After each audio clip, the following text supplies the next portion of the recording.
कि हारता हूं मैं रोज जीतने की उम्मीद में, जी रहा हूं बस में जीतने की अपनी इस जिद में।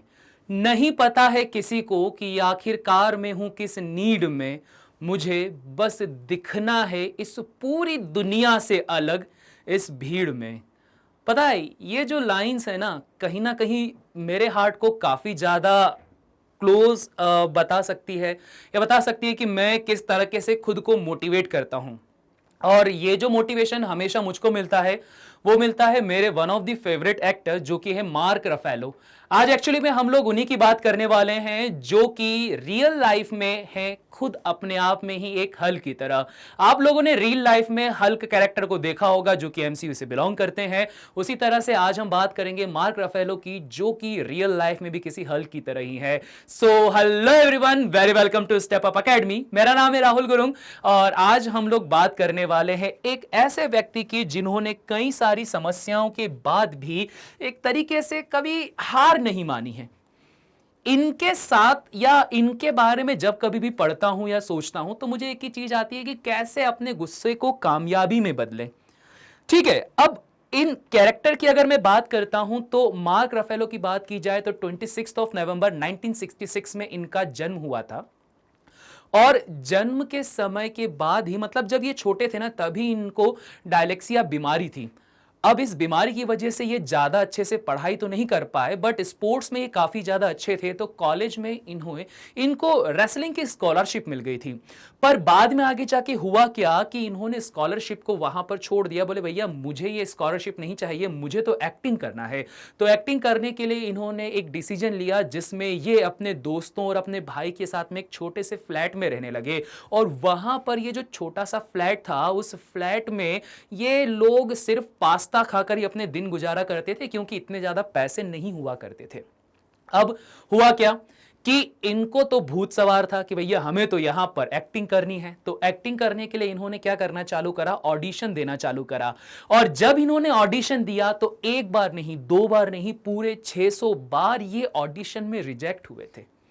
और हम लोग ये सोचने लग जाते हैं कि यार अगर किसी क्वेश्चन को सॉल्व कर रहे हैं या कोई कॉन्सेप्ट पढ़ रहे हैं, समझ में नहीं आ रहा है, एक बार पढ़ा, दो बार पढ़ा, तीन बार पढ़ा और उसके बाद में एंड कर दिया। उसके बाद में हम लोगों ने कभी मेहनत ही नहीं करी कि भाई उसको कुछ आगे पढ़ना है, ये बस लगे रहे। इन्होंने कोई स्मार्ट वर्क को नहीं सिलेक्ट करा। इन्होंने बोला कि मुझे सक्सेस चाहिए तो मैं चाहे रोज कितनी बार भी हारूंगा, मुझे जीतने की जिद है। तो इस वजह से मुझे लगातार कुछ ना कुछ एफर्ट्स करते रहना है। और इनके एफर्ट्स एक दिन रंग भी लाए। इनके लगातार 600 बार फेल होने के बाद में एक ऐसा समय भी आया जब ये सक्सेसफुल हुए और किसी तरह से फिल्म इंडस्ट्री में आए। वहां पर शुरुआती दौर में इन्होंने कुछ छोटे मोटे रोल किए और उसके बाद में थिएटर वगैरह भी करा। पर जैसे इनकी एक्टिंग की जो बात होती है ना कि भाई ये एक नेचुरल एक्टर थे, तो उनकी एक्टिंग को लोगों ने सराहना चालू करा। पर अब जब बात आती है कि भाई जब एक्टिंग को सराहना चालू करा तो ऑब्वियस बात है यार इन्हें फेम मिलना चालू हो गया। अब फेम मिलते मिलते एक समय जब ऐसा आया कि भाई इनके पास में अच्छा खासा फेम हो गया था, तब वही इन्हें पता चला कि इनके ब्रेन में एक ट्यूमर है जो कि गोल्फ बॉल के साइज का है। अब जैसे इन्हें यह पता चला कि भाई इन्हें ट्यूमर है तो उसका इलाज करवाने के लिए जब ये डॉक्टर के पास गए तो डॉक्टरों ने यह बोला कि अगर हम आपके इस ट्यूमर का इलाज करते हैं तो हो सकता है कि आपके सुनने की शक्ति चली जाए और साथ ही साथ में आपका जो लेफ्ट फेस है वो पैरालाइज हो जाए। इतना ज्यादा इनको बोला गया था ऑपरेशन की करने पर इतने सारे रिस्क हैं और ये रिस्क इतना ज्यादा इनके दिमाग पर बैठ गया कि ये एक वो मूवी आई थी ना एंड गेम, जिसमें तुमने देखा होगा कि किस तरह से जो टोनी स्टार्क था वो मरने से पहले अपनी बेटी मॉर्गन स्टार्क के लिए एक वीडियो रिकॉर्ड करके जाता है।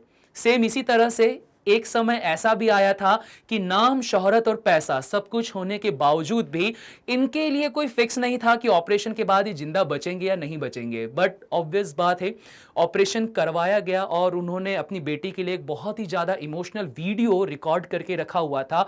ऑपरेशन हुआ, ऑपरेशन सक्सेसफुल हुआ, बट ऑब्वियस बात है डॉक्टर ने पहले ही समझा दिया था कि आपको पैरालिसिस का अटैक हो जाएगा। तो सेम वही काम हुआ। पैरालिसिस होने की वजह से इनका एक तरीके से पूरा करियर ही खत्म हो चुका था। साल भर तक ये गुमनामी में चले गए, लोगों को नहीं पता था। कुछ लोग बोलने लग गए कि इन्हें बीमारी हो गई है, ये मर गए हैं, ये हुआ वो हुआ, फलाना ठिकाना, बहुत सारी चीजें हुई, बहुत ही ज्यादा इनके ऊपर प्रेशर आया। बट इन्होंने अपने उन पुराने दिनों को याद करा। ये वो पुराने दिन थे जब खाने को इनके पास में नहीं हुआ करता था और रोज इन्हें रिजेक्शन वहां फेस करना पड़ता था। इनके अंदर गुस्सा भरा हुआ था और इतना ज्यादा गुस्सा भरा हुआ था कि ये अपने फ्लैट की दीवारों पे लगातार पंचेस मारा करते थे। ये अपना सारा गुस्सा निकाला करते थे उन दीवारों के ऊपर जिन दीवारों से आवाजें नहीं आया करती हैं। बट किसी तरह से उन्होंने ये सीख लिया कि इस गुस्से को कैसे अपनी सफलताओं में बदले, क्योंकि रोज फेल होने के बावजूद भी इनके मन में यह बात थी कि एक दिन मुझे सक्सेसफुल होना है। और यह सक्सेस सिर्फ ओवरनाइट नहीं होगी, रेगुलरली ये वर्क करते गए। सक्सेसफुल होने के बावजूद भी जब इनको पैरालिसिस हुआ, जब ये पूरी तरह से गुमनामी में चले गए, तब भी इन्होंने बोला कि मुझे कमबैक करना ही करना है। ये कमबैक करे। कमबैक करने के बाद में इन्होंने और अच्छी मूवीज में काम करा, जिसके बाद ये ऑस्कर के लिए नॉमिनेटेड भी हुए। और उसके बाद जब सब कुछ अच्छा चल रहा था तो 2008 में इनके भाई की डेथ हो चुकी थी। किसी ने इनके भाई को मार दिया था। तो ये भी बहुत बड़ा सदमा था इनके लिए। ये वही भाई था जो गरीबी के दिनों में इनके साथ उस फ्लैट में रहा करता था, जो सुख और दुख में हमेशा इनका साथी हुआ करता था।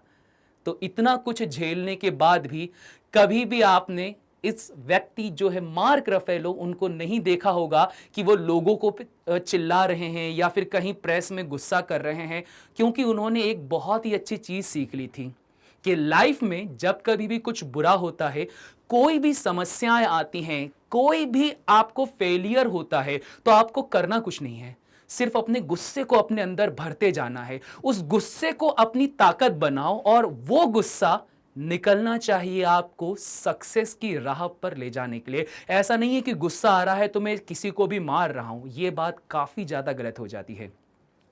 आप लोग भी कई बार फेलियर का सामना करते ही होंगे। कई बार लोग आपको ताने देते होंगे कि यार एग्जामिनेशन में तो तुम्हारे नंबर नहीं आते, दिन भर बैठा रहता है, पता नहीं क्या करता है, ये बोलेंगे वो बोलेंगे, फलाना ठिकाना। बोलने दो, जिसको जो बोलना है बोलने दो। लगातार उन चीजों को एक्सेप्ट करते जाओ, भरते जाओ अपने अंदर, और एक दिन वो जरूर आएगा जब आप रेगुलर एफर्ट से सक्सेसफुल हो जाओगे। और जिस दिन सक्सेसफुल हो जाओगे उस दिन पता चल जाएगा सभी को कि जो बुरी बातें लोगों ने बोली थी वही आपने गुस्से में अपने अंदर भरी और उसे कन्वर्ट कर दिया।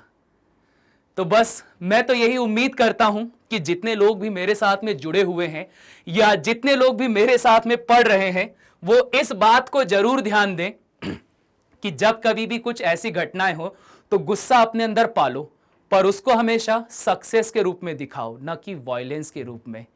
ठीक है।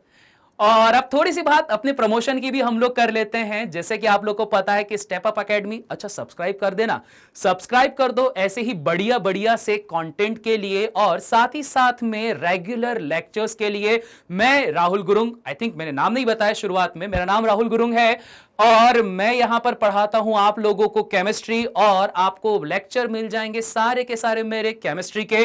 और यहां पर देखो, सिर्फ ऐसा नहीं है कि कुछ आपके पास में रेगुलर लेक्चर होते हैं, आपके पास में कॉम्पिटिटिव एग्जामिनेशन के भी लेक्चर्स अवेलेबल होते हैं। साथ ही साथ में 6 to 12 सारे के सारे लेक्चर्स यहां पर अवेलेबल होते हैं, और ये सब मिलता है आपको यूट्यूब पे बिल्कुल फ्री ऑफ कॉस्ट। और रीजन है ये, learn today and lead tomorrow.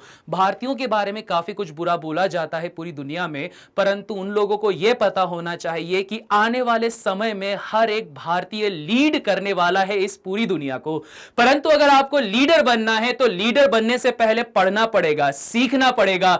तो यही हमारा उद्देश्य होता है कि हम पहले खुद पढ़ेंगे, उसके बाद में लीड करेंगे पूरी दुनिया को। तो बस इसी मैसेज के साथ मैं इस वीडियो को करता हूं एंड मिलता हूं आप सभी से नेक्स्ट वीडियो में। तब तक के लिए सभी को टाटा बाय बाय।